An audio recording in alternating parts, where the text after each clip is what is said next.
En 1968, un joven director y su reducido equipo de trabajo cambiaron el cine de terror para siempre. Hasta el día de hoy, su influencia se ve en muchas producciones tanto cinematográficas como de los cómics, la literatura y la televisión. Y también, sobre todo, los videojuegos. ¿Quieren saber más sobre esto?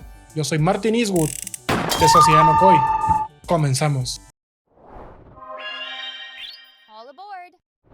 En octubre de 1968, una peculiar película llegó a las pantallas de cine, una película que causó asombro, terror e incluso asco a sus espectadores. Y estoy hablando de La Noche de los Muertos Vivientes, dirigida por George A. Romero. En esta película, los cadáveres de los recién fallecidos se levantaban debido a una misteriosa fuerza que en el filme nos explican se trataba de la radiación producto de una sonda espacial que había estallado en la atmósfera a su regreso del planeta Venus. Pues bien, el terror aquí radicaba en que los monstruos tenían apariencia humana. Eran seres humanos que de haber muerto se levantaban y buscaban la carne de los vivos, buscaban alimentarse de las personas que tenían que combatirlas para mantenerse con vida y sobrevivir a las huestes de esos seres. El subgénero zombie no surge en el 68 con George A. Romero, pero sí tiene un gran cambio a como era en décadas anteriores, ya que los zombies anteriormente solo eran sirvientes de un hechicero vudú que los traía de vuelta a la vida para cumplir ciertas órdenes. No eran seres antropófagos que buscaran saciar su hambre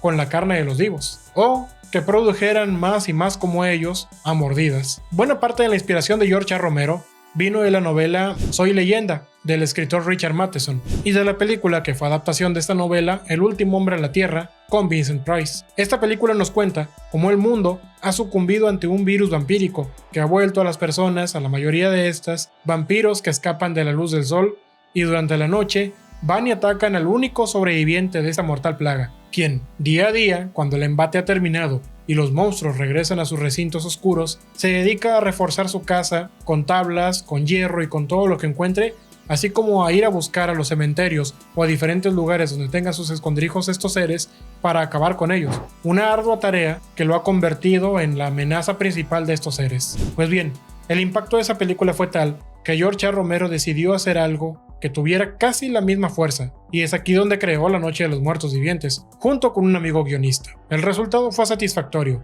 La película poco a poco consiguió un estatus de culto, y como mencioné hace un momento, cambió para siempre tanto el cine de terror como la cultura pop misma. En 1978, 10 años después de la primera película, surge una secuela que a la vez no es secuela. Podría decirse una secuela espiritual, pero son mundos completamente diferentes, son universos muy separados entre sí, ya que si bien en una nos mostraban cierta crítica social a las políticas de ese entonces, en la segunda película se fueron con toda la carne al asador, ya que las locaciones cambiaron. De ser simplemente una casa cercana a un cementerio en una región rural de Pensilvania, pasamos ahora a las grandes ciudades y a un centro comercial de gran tamaño. Esto fue todo un desafío para los realizadores de la película, pero funcionó, porque esa película sentó las bases para lo que sería el cine de zombies en las próximas décadas. Vimos las ciudades cayendo, las ciudades siendo infestadas por estas criaturas, y de hecho, el inicio de la película te da un golpe directo. Si bien la primera película inició de forma tranquila,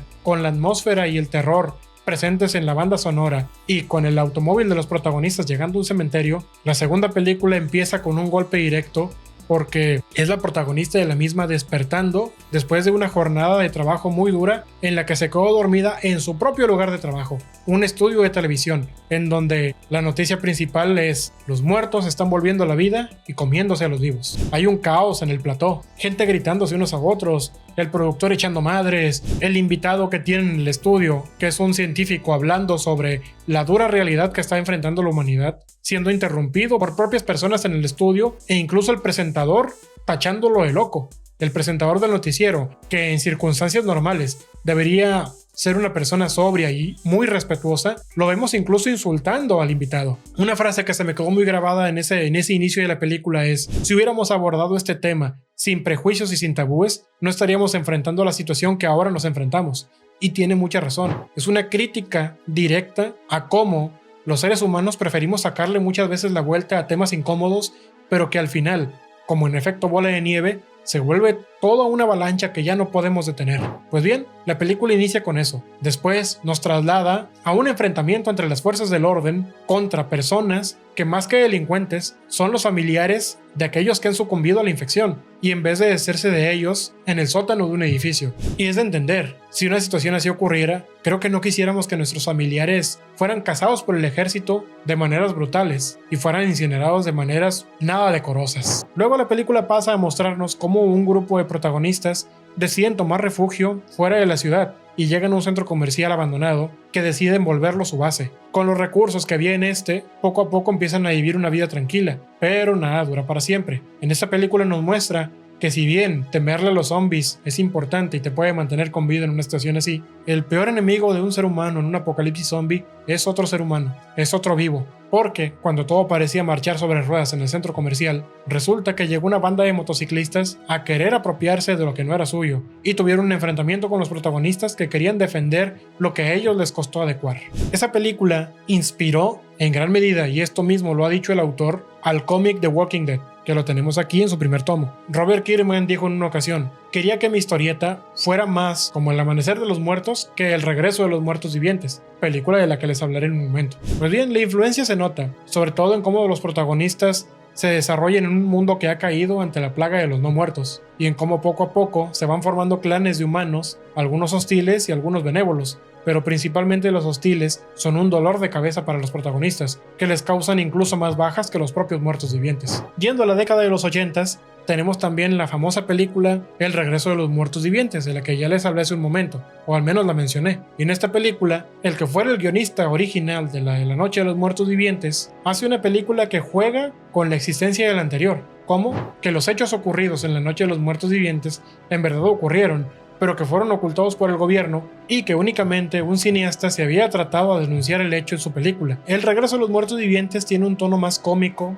pero aún así sin dejar de ser sombrío y oscuro, porque en esta película, si bien vemos por primera vez a zombies que corren, y vemos también zombies racionales, que son capaces de hablar incluso para tender trampas a los seres humanos, también es una obra que critica en gran medida cómo era la visión del mundo en los años 80. Una muy buena película que yo recomiendo ver con amigos, porque la verdad que la pasarán muy bien. Es muy divertida, pero también aterradora. En épocas más recientes tenemos producciones como por ejemplo 28 días después. Esta vino a revolucionar el género zombie al punto de que ahora nos mostraron bien a bien cómo son los zombies rápidos, y en esta ocasión no se trataba ya de muertos vivientes, sino se trataba de infectados por un virus, en este caso una variante del virus de la rabia creada en un laboratorio. Cuando unos activistas, tratando de hacer el bien, liberan a unos sujetos de prueba, en este caso unos chimpancés en los que se experimentaba con el virus, provocan una catástrofe en Reino Unido. Pues bien, esta historia es aterradora, en más de un sentido. Para empezar, pueden alcanzar a quien sea, son agresivos, vienen en hordas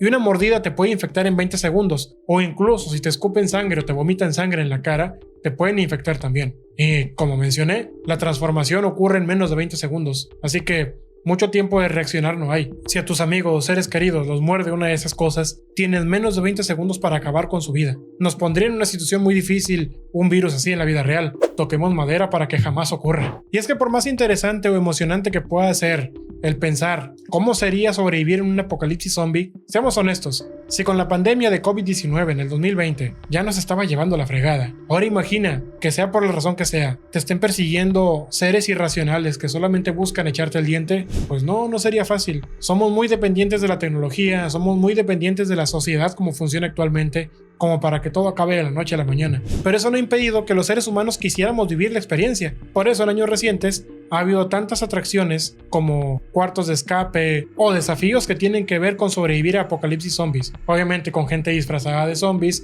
y con dinámicas que tienen que ver con la supervivencia. También en los años 90 surgió un videojuego muy famoso que hasta el día de hoy sigue siendo el rey de los juegos de zombies. Y estoy hablando de Resident Evil. Pues en ese videojuego se toma mucha de la esencia de las primeras películas de zombies, como lo son La Noche de los Muertos Vivientes y El Amanecer de los Muertos del año 78. La dinámica de juego es divertida y hace que más de uno siente el terror y la adrenalina de enfrentarse a esas criaturas.